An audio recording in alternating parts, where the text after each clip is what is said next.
बोलिए भागवत भगवान की, कृष्ण कन्हैया लाल की जय जय श्री राधे श्याम। परम मंगलमय परात्पर अखिलेश्वर अखिल ब्रह्मांड नायक परात्पर परब्रह्म भगवान श्री कृष्ण की वांगमय प्रतिमूर्ति श्रीमद् भागवत महापुराण दूर दूर से आई हमारी माताएं बहनें श्रोतागण भक्तगण साधना टीवी और श्रद्धा टीवी पर कथा का रसपान करने वाले आप सभी भक्तों को जय श्रीमन्नारायण, जय श्री कृष्णा। थोड़ा जोर से बोलो, राधे राधे, जय गौरी गोपाल, जय श्रीमन्नारायण। कैसे हैं आप लोग?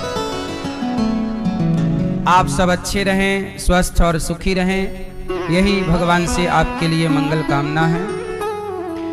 कथा की पावन गंगा में हमारी मैया श्रीमती मुन्नी रैकवार जी, स्वर्गीय श्री अभिनय रैकवार जी की स्मृति में कथा का आयोजन मैया जी करा रही हैं। हमारी मुन्नी मैया के लिए तालियां बजाकर वंदन करिए, स्वागत करिए। मैया जी ने अपने लोक परलोक को सार्थक बनाने के लिए भागवत सुनी है और भागवत हम सबको सुननी चाहिए। आप सबके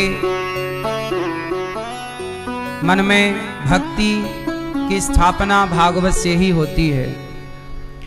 19 जुलाई से यहाँ भागवत जी के पोथी पाठ हैं। आप लोग भी भागवत जी के पोथी पाठ करा सकते हैं अपने माता पिता के लिए। हमारी मैया रेखा मोहन जी कर्नाटक से हैं। आपने गौरी गोपाल आश्रम की सेवाओं के लिए, वृद्ध माओं के लिए अन्नदान किया और 21,000 रुपये का सहयोग किया है। यहाँ माताएं रहती हैं, कोई माताओं को नाश्ता करा देता है, कोई भोजन की सेवा कर देता है। यहाँ गुरुकुल में बच्चे पढ़ते हैं, कोई बच्चों को भोजन की सेवा करता है। इसी तरह गौरी गोपाल आश्रम में सभी सेवाएं अखंड और निरंतर चलती रहती हैं। आओ अब बड़े प्रेम से कथा की गंगा में डुबकी लगाएं। मैया जा रही हो? गुस्सा हो गई क्या मेरी माँ? नहीं, जल्दी जाओ मेरी माँ। सब लोग बैठो, जिनको बैठना है शांति से। कल हम लोगों ने कथा सुनी और कथा में क्या सुना कि ध्रुव जी ने बहुत छोटी सी आयु में भगवान को पा लिया। मनु जी महाराज के मृत्यु के सिर पर पांव रख के अंत में ध्रुव जी भगवान के धाम को चले गए। मनु जी महाराज के दूसरे बेटे हैं प्रियव्रत, जिनका विवाह विश्वकर्मा की पुत्री वर्हिष्मती से हुआ, जिनके 100 पुत्र हुए। सबसे बड़े का नाम है भगवान ऋषभ देव जी। ऋषभ देव जी से जैन परंपरा स्टार्ट हुई। कितनी परंपराएं स्टार्ट हुई? कौन सी? जैन। ऋषभ देव जी के सबसे बड़े पुत्र का नाम है भरत। भरत जी सबसे बड़े पुत्र हैं। एक दिन जंगल गए भरत जी। एक मृग का बच्चा पानी में बह रहा था। उस बहते हुए बच्चे को भरत जी ने बचा लिया। यहां तक सही था कि बचा लिया। किसी के प्राण बचा लेना बहुत बड़ा पुण्य है, पर भरत जी ने गलती कर दी। प्राण तो बचा लिए, पर उस मृग के बच्चे से भरत जी को प्रेम हो गया, लगाव लग गया। ये मेरा मृग है, खिलाना पिलाना, उसी की सेवा में दिन गुजरने लगे। जो समय भगवान के स्मरण में लग सकता था, भगवान के चिंतन में जो वक्त बीत सकता था, वो एक मृग की देखरेख में बीत रहा है। अच्छा, मृग की देखरेख करना जरूरी था? वो तो ऑलरेडी जंगल में रहता था। आपने प्राण बचाए थे, आप मृगों के झुंड में छोड़ देते, वो अपना सरवाइव करता चलता। सबको आप नहीं बचा सकते, सबको अपने हाल में रहना पड़ता है। भाई, आपकी आंखों के सामने कोई मर रहा है तो उसे बचाना आपका धर्म है। बचा लिया, अच्छी बात है, पर भरत जी ने क्या किया? उस मृग के बच्चे से प्रेम, मेरा मृग मृग मृग मृग।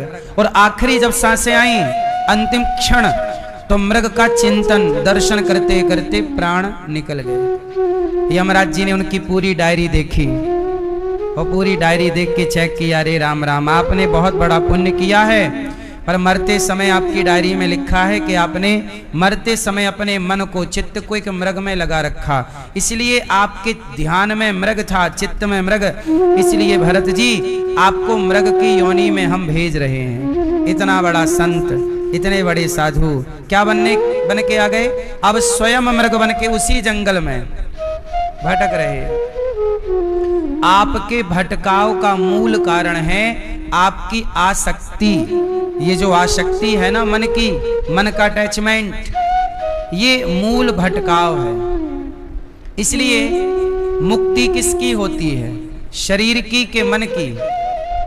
बंधन किससे है? अच्छा बताओ, बंधन शरीर का है कि मन का है? उत्तर दो। कौन बंधता है? आप परिवार से कौन बंधा है? शरीर बंधा है कि मन? बच्चों से शरीर बंधा है कि मन? परिवार से शरीर बंधा है कि मन? शरीर तो आपका यहां बैठा है, पर कई लोगों का मन घर में है। तो बंधन शरीर का नहीं है, बंधन किसका है? इसलिए मन के बंधन को खोलने के लिए ही सत्संग किया जाता है, कि मन के बंधन को हम खोल सकें, मन के बंधन को खोल सकें। पूरा खेल मन का है। इसलिए भरत जी मृग बन करके आ गए, क्योंकि मन कहां लग गया? एक मृग में। इसलिए कहता हूं आप भी मन को सब जगह ना लगाया करो। मन की स्थिति अच्छी नहीं है। मन की गति है अटपटी, झटपट लखे ना कोई, और मन की जब खटपट मिटे तो झटपट दर्शन होए। मन के हारे हार है, मन के जीते। अच्छा, चाबी एक होती है, वही चाबी ताले को बंद करती है, और ताला खोलना हो तो क्या करेंगे? जिस चाबी ने बंद किया है वही चाबी ताले को खोलेगी। ऐसे मन चाबी है। आपका मन क्या है? चाबी। मन संसार की ओर लग गया तो बंधन में डाल देगा। मन संसार में लगा तो क्या देगा? बंधन। और मन भगवान में लग गया तो मुक्ति। ऐसे चाबी की तो बंद ताला, और ऐसे की तो खुल गया। तो जगत में मन लगा तो बंधन है, और जगन्नाथ में मन लगा तो मुक्ति है। ये मन ही बंधन और मुक्ति का कारण है। कोई बंधन में है, कोई मुक्त है। जिसका मन संसार में लगा है। आप लोगों का मन कहां कहां लगता है? पैसे में लगता है, परिवार में लगता है, यहां तक तो सही है। पर मन में विकार तब आ जाते हैं जब मन पैसे और परिवार से हटकर पड़ोसन में चला जाता है। मन। अच्छा ये बताओ, आप लोग, आपका मन क्या चाहता है? सुनो ए भैया, आपका मन क्या चाहता है? बैठे, खड़े नहीं। आपका मन क्या चाहता है? हैं? आपका मन क्या चाहता है? सुनाई नहीं पड़ता? पीले भैया बताओ, आपका मन क्या चाहता है? ठीक है, आपका मन, आपका मन क्या चाहता है भैया? सुनो, अब हम बता रहे हैं कि आपका मन क्या चाहता है। ये दास अनिरुद्ध बता रहा है। आपका मन वही चाहता है जो आप देखते हैं। क्या चाहता है? आपने किसी की बड़ी गाड़ी देखी तो तुरंत मन चाहेगा हमारी भी ऐसी होती। आपने किसी का बड़ा घर देखा, तुरंत मन क्लिक करेगा ऐसा अपना भी होता। आपने किसी की सुंदर पत्नी देखी, तुरंत मन क्लिक करेगा कैसी अपनी भी होती। किसी सुंदर पुरुष को देखा, मन चाहता ऐसा अपना भी होता। ये मन वही वही चाहता चला जाएगा जो आप आंखों से देखते चले जाओगे। मन कुछ भी नहीं चाहता, मन वही चाहता है जो देखता है। क्यों जी, सही है? क्यों भैया? आप कभी दाल बाफले खाए हैं? मैया आप कभी दाल बाफले खाई हो? पिंक मैया आपने कभी दाल बाफले खाया है? नहीं खाए? आपका मन कभी दाल बाफले की तरफ जाता है? हैं? जानती हो क्या होता है दाल बाफला? नहीं जानती? आप में से कितने लोगों ने दाल बाफले नहीं खाए? हाथ उठाओ। कुछ लोगों ने पहली बार नाम सुना होगा। सुना ना? अब जरा सोचिए, जब आपने कभी दाल बाफले देखे ही नहीं, सुना ही नहीं, तो आपका मन कभी उस ओर जा ही नहीं सकता। आप में से कितने लोगों ने कभी लिट्टी चोखा नहीं खाया? जिसने कभी नहीं खाया वो हाथ उठा सकते हैं। आप लोगों ने कभी नहीं खाया और कभी आपका मन जाता भी नहीं है। क्यों? ना कभी आपने उसे देखा, ना कभी आपने उसे खाया। आप में से कितने लोगों ने गक्कड़ भरता नहीं खाई? गक्कड़ भरता नहीं खाई? क्यों नहीं खाई? क्योंकि आप लोगों ने कभी उसको देखा नहीं और कभी उसके बारे में। याद रखिएगा, आप वही खाते हैं, आपको वही अच्छा लगता है जो आपके यहां बनता है, जो आप देखते हैं। हाँ या ना? तो जो आप देखते हैं, जिसके बारे में आप सुनते हैं, वही वही मन चाहता है।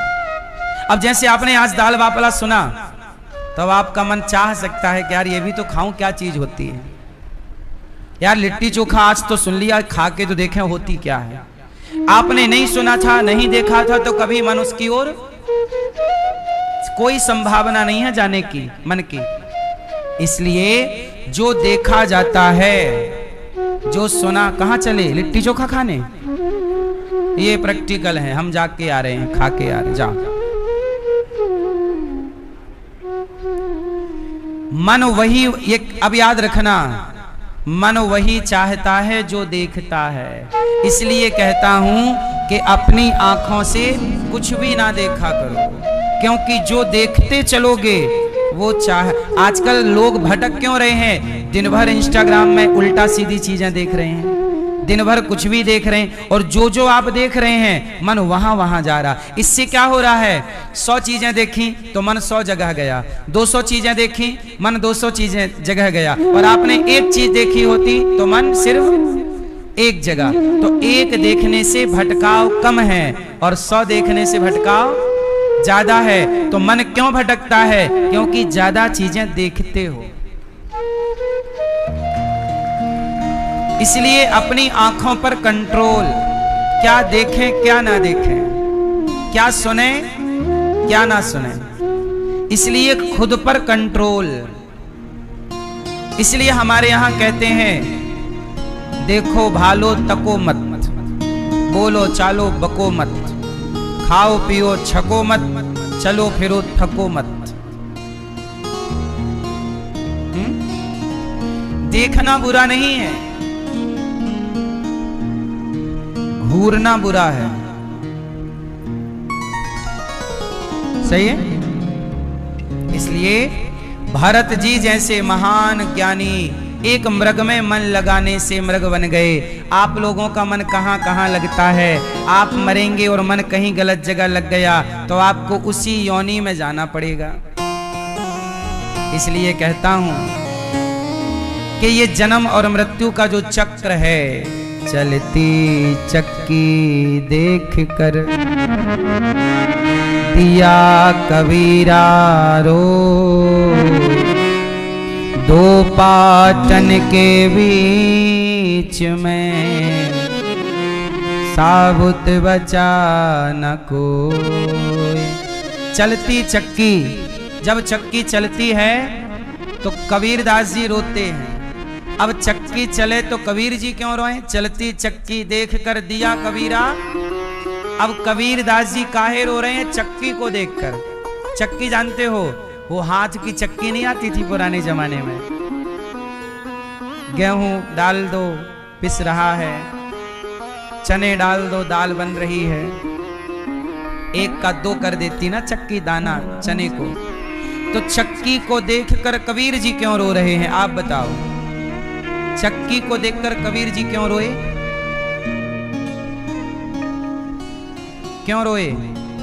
इसलिए रोए, कबीरदास जी कहते हैं कि जैसे चक्की में दो पहिया हैं और जितना दाना आता है सबको पीस देती है, ऐसे जन्म और मृत्यु के दो पहिया हैं जो सबको जन्म मृत्यु पीस रहे हैं, सब पिस रहे हैं जन्म मृत्यु के पहिए में। कबीरदास जी बोले सबका जन्म होता है, सब मर जाते हैं, फिर जन्म होता है, फिर मर जाते हैं, फिर जन्म होता है, फिर मर जाते हैं। यही क्रम चल रहा है करोड़ों साल से, जन्म मृत्यु। अब कबीरदास जी बोले इससे बचना है तो क्या करें? अच्छा, इससे बचना है जन्म मृत्यु से तो क्या करें? आपको बचना है, किसी में फंसना है? किस किस को बचना है? पीछे वाली मैया, ओ लाल मैया, मैया गुस्सा से क्यों देख रही हो मेरी माँ? बताओ, आपको बचना है जन्म मृत्यु के चक्र से? बचना?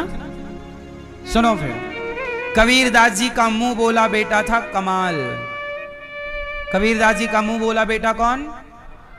उन्होंने कहा कि चलती चक्की चलने दे, पिस पिस आटा होए, कीले माही जो रहे, सो बालना बाका होए। कबीरदास जी रोए तो पुत्र कमाल ने कहा पिताजी मत रोइए, चक्की चल रही है चलने दो, आटा हो रहा है होने दो, पर कील एक है चक्की में। चक्की में बीच में क्या होती है?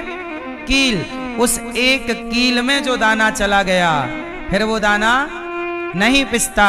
ऐसे जो एक हरि की, एक भगवान की शरण में चला गया वह पिसने से बच जाता है। इसे जो 84 के चक्र से बचना चाहता है उसे भगवान की शरण में जाना चाहिए। किसकी शरण में जाना चाहिए? मैया, ओ टॉफी वाली मैया, कथा की टॉफी खा लो। ये क्या तुम प्रपंच लेके बैठ गई? कथा चल रही है, सुन नहीं रही हो आप? कथा के बाद में प्रसाद बढ़ता है, अभी तो कथा ही प्रसाद है। आप खुद ना सुनोगी और टॉफी के चक्कर में सुनने भी ना दोगी। टॉफी महंगी है कि कथा? काहे तुम लॉलीपॉप पकड़ा रही हो? बैठ जाओ।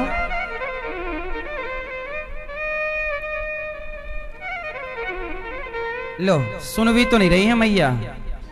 ए बहरी मैया, बैठो मेरी माँ। कथा में सिर्फ कथा सुनना है। तो चलती चक्की देखकर दिया कबीरा रोए। तो जन्म और मृत्यु के चक्र से बचना है तो क्या करना पड़ेगा? क्या करना पड़ेगा? एक भगवान की शरण में। किसकी शरण में? आपको कौन बचा सकता है जन्म और मृत्यु से? इसलिए एक हरि की शरण में, एक भगवान की शरण में आप प्रेम से रहो। भगवान की शरण के अतिरिक्त और किसी के आश्रय की जरूरत नहीं है ना। भरत जी मृग बने, बाद में मृग का शरीर छोड़ा, तब उन्होंने राजा रहुगण को ज्ञान दिया। वह रहुगण जिस मृग के चक्कर में पड़े वो मृग अगले जन्म में राजा बना और भरत जी बन गए मृग। अब राजा रहुगण का उद्धार हुआ, भरत जी ने दिव्य कृपा की। 28 प्रकार के नरकों का वर्णन है भागवत जी में। जो जस करहि सो तस फल चाखा। कितने नरक होते हैं? कितने नरक? 28 तरह के नरक। नरक कितने प्रकार के हैं? 28। नरक कितने प्रकार के हैं? आपको कौन सा नरक पसंद है? नरक जाओगे? नरक कौन जाता है? भैया बताएंगे, नरक कौन जाता है? पीछे वाले भैया। हाँ, नरक कौन जाता है? कौन? हाँ, जिनके कर्म बुरे हैं, जो बुरे कर्म करते हैं, वो नरक की यातनाएं भोगते हैं। जैसे मांस खाते हो, तो जैसे आपने जीव की हत्या की, ऐसे आपने उसे जितना दर्द दिया, अब वो दर्द आपके खाते पे चढ़ गया। अच्छा, मुर्गा को मारते हो, उसे दर्द होता है, उसे जितना दर्द हुआ है वो आपके खाते पे लिख गया। अब उतना दर्द आपको उठाना पड़ेगा। मछली को जितना दर्द दिया, उतना दर्द आपके खाते पे। अब ये सारा दर्द कहां होगा? नरक में। और यहां भी कुछ होता है, इसलिए कुछ लोगों को यहां भी अपार दर्द है शरीर में, चाह कर भी आप दूर नहीं कर सकते। कई तरह का दर्द होता है, शारीरिक दर्द भी होता है, और किसी का, आप किसी से बहुत प्यार करते थे और वो भगवान के घर चला गया, तो उसके वियोग में आपको दर्द होता है। कोई प्रेमी आपका, कोई अपना आपको छोड़ के चला जाए तो आपको कष्ट नहीं होता? तो जितना दर्द आपने दिया होगा, उतना दर्द आपके खाते पर लिखा है, वो दर्द आपको होगा, कैसे भी हो सकता है। अब आप बताइए, मैं किसी मुर्गे को मार डालूं तो मुर्गे को मरते समय दर्द हुआ होगा कि नहीं? और किसने दिया दर्द? मैंने दिया, तो मेरे खाते पे आ गया, अब वो मुझे भोगना है। इसलिए आप लोग जितना मांस वांस खाते हो, आपको मांस अच्छा लगता होगा खाने में शायद, लेकिन फिर उसका दर्द भी आपके खाते पर है, कोई और थोड़ी भोगता है। अवश्यमेव भोक्तव्यम। नरक क्यों बनाए? ईश्वर को क्या जरूरत थी? 28 तरह के नरक हैं। मांस खाने वाले को रौरव नरक, धोखा देने वाले को महारौरव नरक, है ना?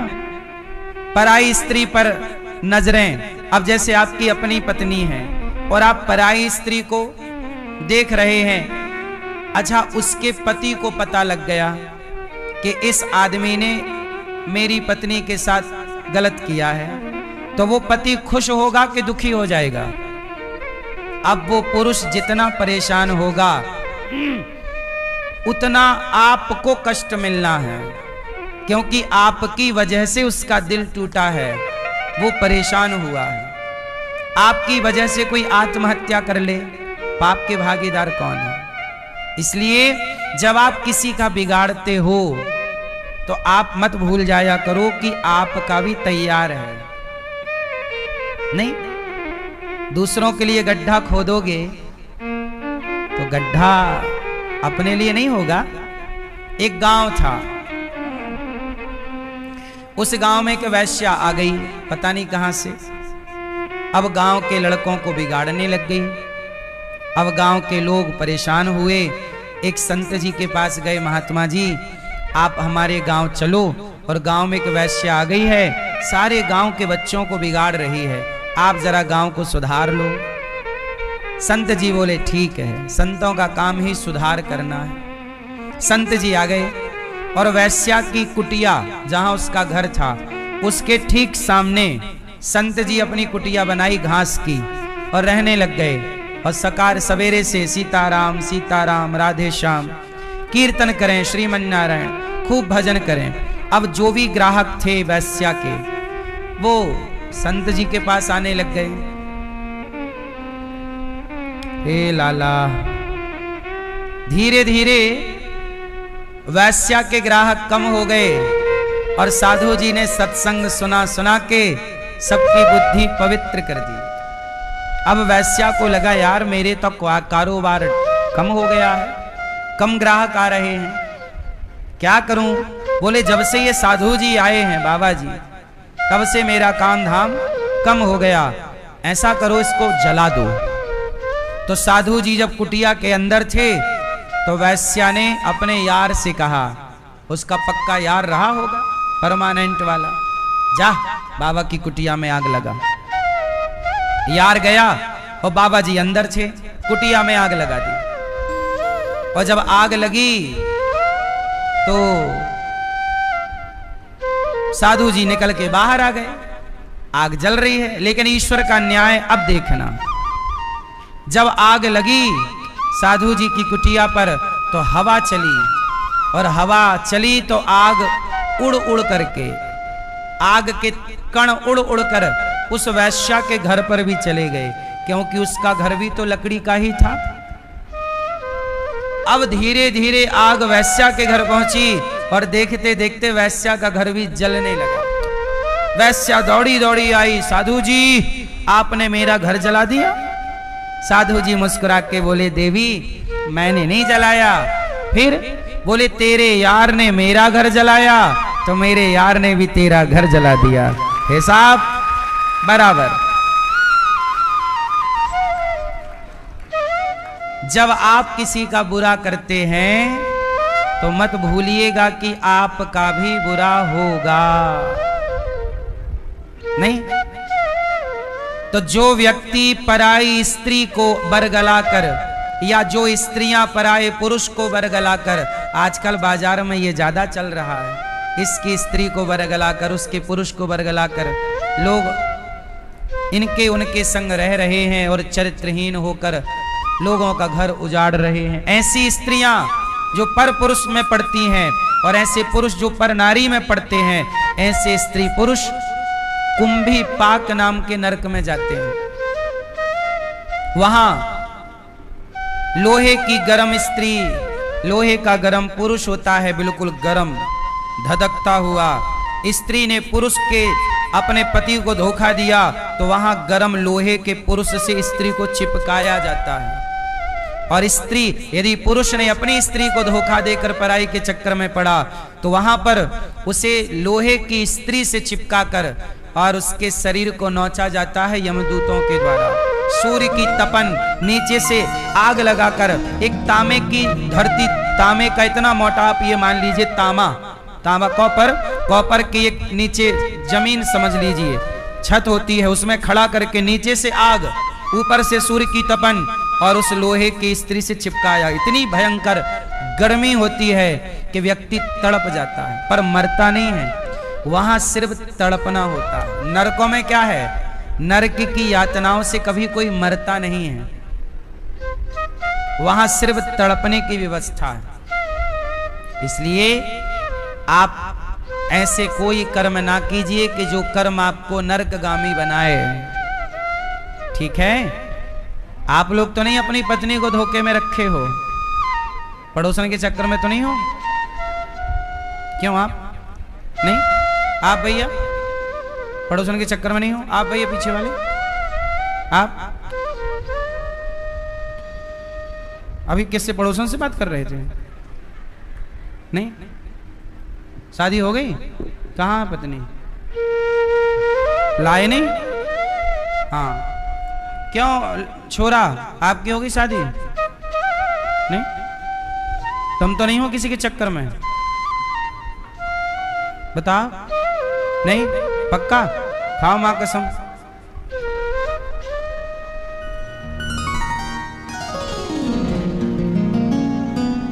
तो ये नरक हैं, अंध्रता मिश्र रौरव महारौरव असिपत्रवन सूकरमुख अंधकूप, ऐसे 28 नरक होते हैं।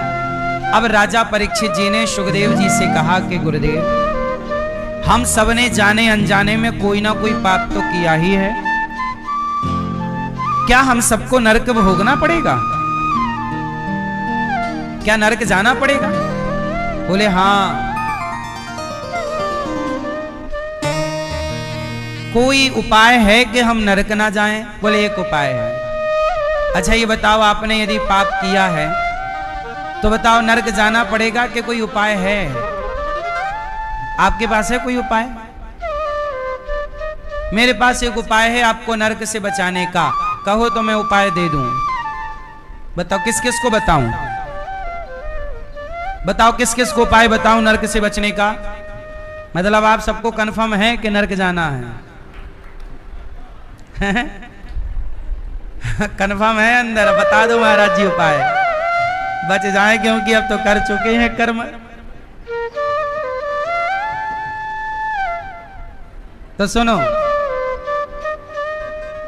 एक उपाय है। उपाय ये है कि एक पंडित जी थे।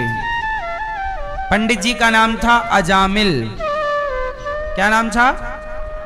अजामिल नाम के पंडित जी अपनी पत्नी को धोखा देकर कान्य कुब्जे दुजह कश्चित दासी पति रजामिला नामना नष्ट सदाचारो दास्याह संसर्ग दूषिता। एक पंडित जी थे, वो अपनी पत्नी को धोखा देकर एक वैश्या के संग रहने लग गए। उससे 10 बच्चे पैदा किए वैश्या से। एक दिन गांव में संत आए। संतों ने गांव में कहा कि भैया कहीं भोजन मिल जाए तो बताओ। तो गांव के कुछ उद्दंड बच्चों ने अजामिल के घर भेज दिया संतों को। बोले वो बड़ा भक्त है, जबकि वो बड़ा दुष्ट था। अब संत गए, अजामिल संयोग से घर पे नहीं था।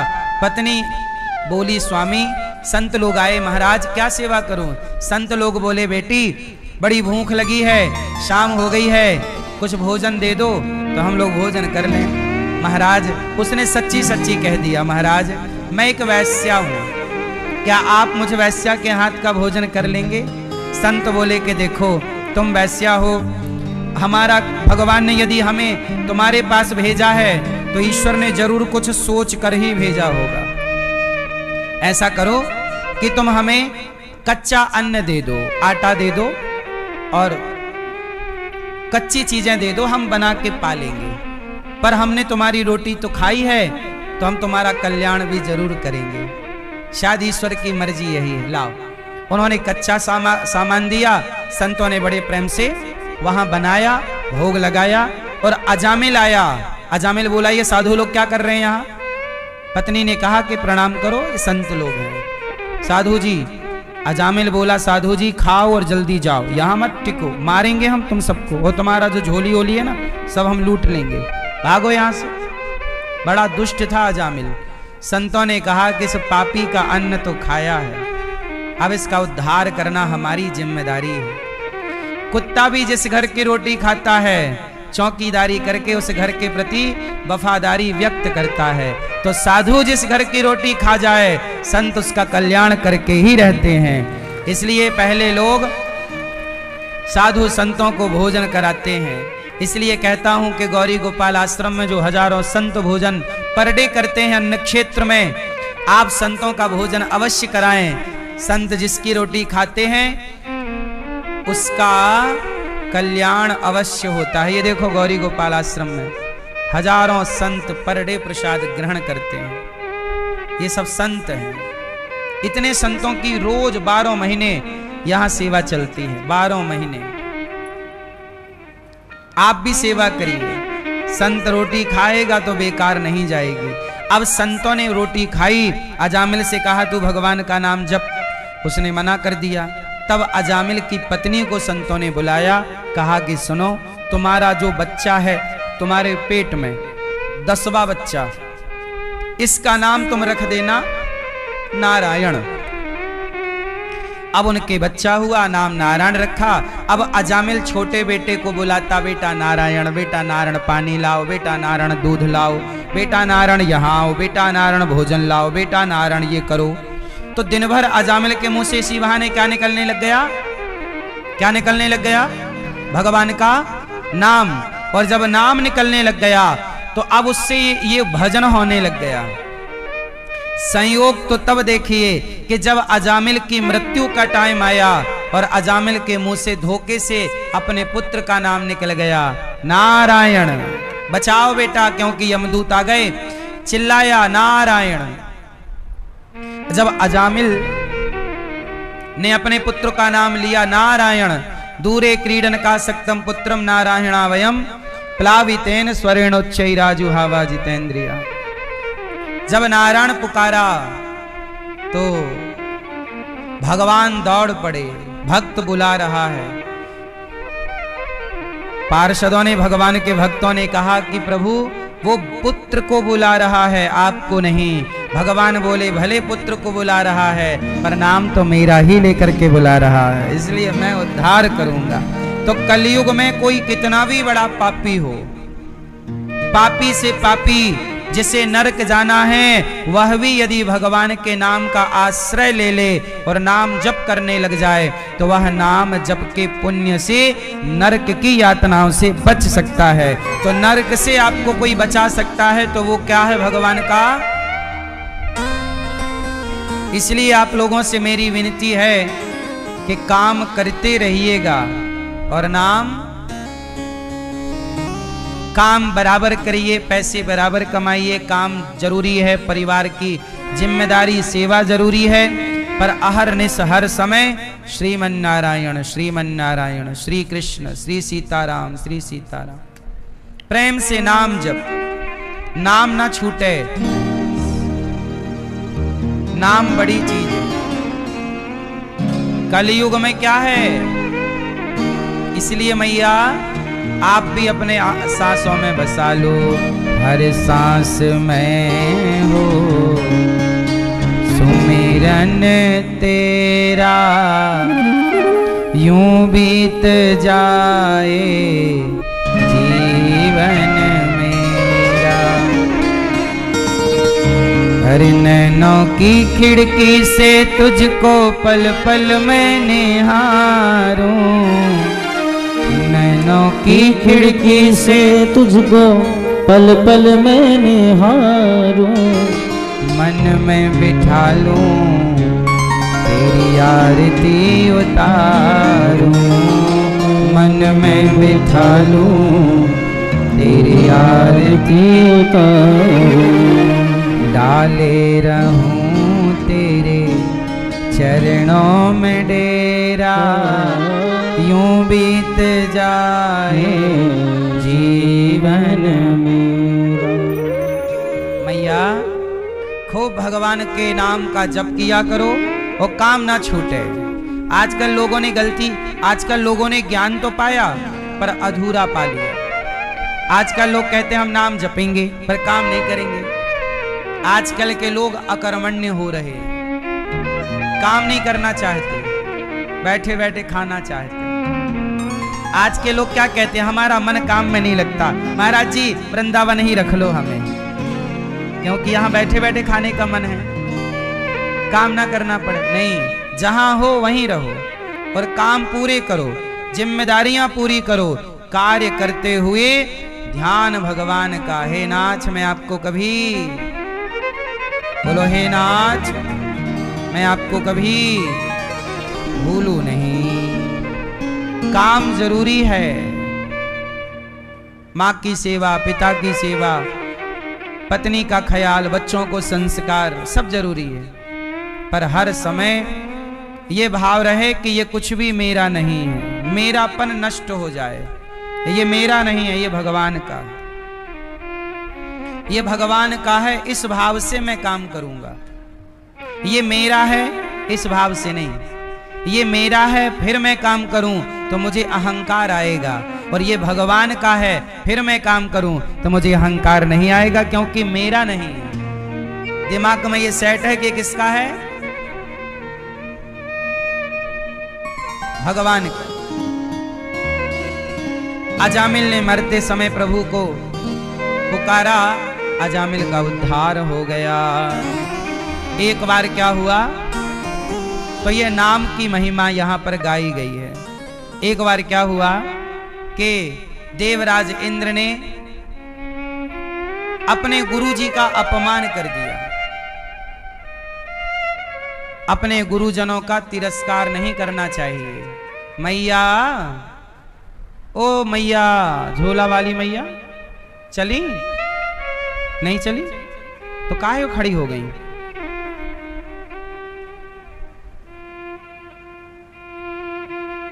जा रही हो मेरी माँ, पंचायत ना करो मेरी माँ। हाँ हाँ कर लो गुटरगू। देखो देखो देखो पंचायत खड़े हो, कथा सुनने आई हैं ये और प्रपंच कर रही हैं खड़े होके बीच कथा में। मैया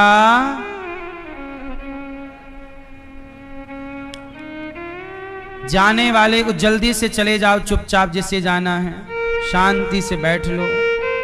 3 घंटे का समय निकाल लिया करो और बीच में ही जाना हो तो पीछे बैठ जाया करो। अब जरा सी देर में मटक के चलना भी है और आगे भी बैठना है।